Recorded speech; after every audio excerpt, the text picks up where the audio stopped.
News investigation into the waste of taxpayer dollars. How can it be that a prisoner serving a life sentence is collecting unemployment checks? Tonight, ABC's Mark Greenblatt on the trail of incompetence and fraud.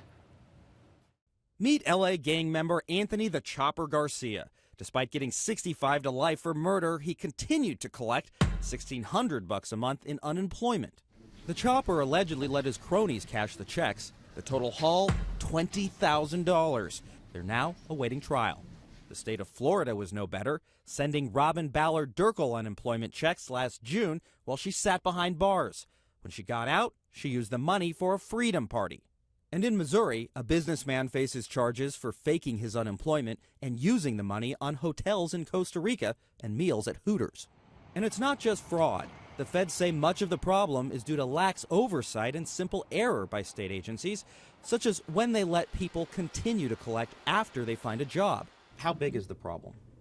Well, it's a big cost. United States Secretary of Labor Hilda Solis sat down one-on-one with ABC News and says last year American states doled out $13.7 billion to people who had not properly qualified. States like Colorado, which the Department of Labor says improperly paid more than $300 million over 3 years, Louisiana more than $500 million, and Indiana $1.7 billion. Indiana, according to the U.S. Department of Labor, seems to have a real problem with doling out a lot of money in what they call improper payments. Well, it's just poppycock. Because he says in Indiana, much of the problem is people failing to register with the state jobs board before getting money. So I don't think these can be characterized as improper payments. But the federal government stands pat, saying those safeguards prevent wrongful payments. We're holding them accountable to that, and we're saying that you're not closing the gap when it comes to improper payments. The idea making it that much harder for people like the Chopper and others to take your money right to the bank.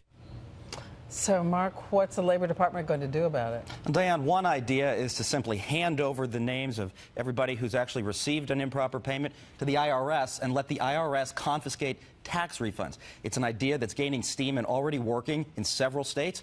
And as a result of this story, Diane, Secretary Solis telling me that she's going to make it a new top priority of hers to go out and have the rest of the states get on board. All right, way to go. Thank you very much, Mark.